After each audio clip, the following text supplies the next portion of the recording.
शराब घोटाला। पिछले 2 साल से ये शब्द आपने कई बार सुना होगा। 2 साल से बीजेपी की सारी एजेंसीज कई रेड मार चुकी हैं, कई लोगों को गिरफ्तार कर चुकी हैं, लेकिन अभी तक एक भी पैसे का हेरफेर कहीं नहीं मिला, कहीं से एक भी पैसा नहीं मिला। अगर भ्रष्टाचार वाकई हुआ है तो इतने करोड़ों रुपए गए कहां? क्या सारा पैसा हवा में गायब हो गया? सच्चाई यह है कि किसी तरह का कोई भ्रष्टाचार हुआ ही नहीं।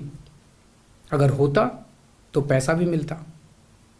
ऐसे फर्जी केस में आम आदमी पार्टी के कई नेताओं को इन्होंने अभी तक जेल में रखा हुआ है। किसी के भी खिलाफ कोई सबूत नहीं है, कुछ साबित नहीं हो रहा, खुलेआम गुंडागर्दी चल रही है, किसी को भी पकड़ के जेल में डाल दो। अब बीजेपी मुझे गिरफ्तार करना चाहती है। मेरी सबसे बड़ी संपत्ति, मेरी सबसे बड़ी ताकत मेरी ईमानदारी है। झूठे आरोप लगा के, फर्जी समन भेज के ये मुझे बदनाम करना चाहते हैं, मेरी ईमानदारी पे चोट करना चाहते हैं। इन्होंने मुझे समन भेजे हैं। मेरे वकीलों ने मुझे बताया कि ये समन गैर कानूनी है। क्यों गैर कानूनी है? ये मैंने इनको विस्तार से लिख के भेजा है। मैंने बताया है कि उनके समन कैसे गैर कानूनी है, लेकिन उन्होंने मेरी एक भी बात का जवाब नहीं दिया। इसका मतलब उनके पास मेरी बातों का जवाब नहीं है। इसका मतलब वे भी मानते हैं कि उनका नोटिस गैर कानूनी है। क्या मुझे एक गैर कानूनी समन का पालन करना चाहिए? अगर कानूनी रूप से सही समन आएगा तो मैं पूरा सहयोग करूंगा। बीजेपी का मकसद जांच करना तो है ही नहीं। इनका मकसद तो लोकसभा चुनाव में मुझे प्रचार करने से रोकना है। ठीक लोकसभा चुनाव के पहले इन्होंने मुझे समन भेजा है। क्यों? इस जांच को चलते 2 साल हो गए। अभी ठीक लोकसभा चुनाव के पहले मुझे क्यों बुलाया जा रहा है? पहले क्यों नहीं बुलाया? सीबीआई ने मेरे को 8 महीने पहले बुलाया था।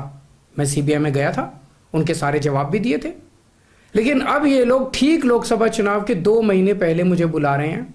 तो बीजेपी का मकसद कोई पूछताछ करना थोड़ी है। इनका मकसद है पूछताछ के बहाने केजरीवाल को बुला लो और उसे गिरफ्तार कर लो, ताकि मैं लोकसभा चुनाव में प्रचार ना कर पाऊं।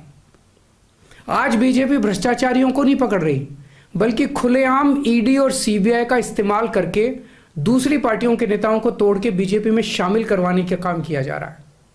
एक नहीं, 2 नहीं, कितने उदाहरण हैं जहां किसी पार्टी के नेता के खिलाफ ईडी सीबीआई के मामले चल रहे थे या उन पे गंभीर आरोप लगे हुए थे।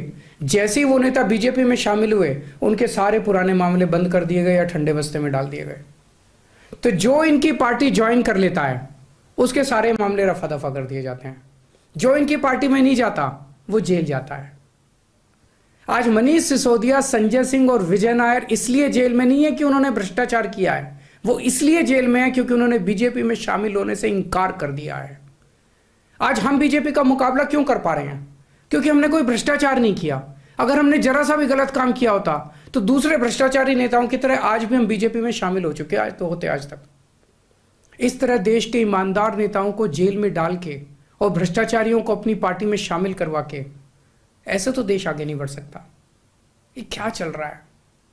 ये जो कुछ भी चल रहा है बहुत खतरनाक है। ये हमारे जनतंत्र के लिए बहुत गलत है। इसे रोकना होगा। मैं हमेशा देश के लिए लड़ा हूं। मेरा तन मन धन देश के लिए है। मेरी एक एक सांस देश के लिए है। मेरी खून की एक एक बूंद देश के लिए है। मेरे शरीर का एक एक कतरा देश के लिए समर्पित है। हमें मिलकर देश को बचाना है। मैं पूरी जी जान से इनके खिलाफ लड़ रहा हूं। आपका साथ चाहिए।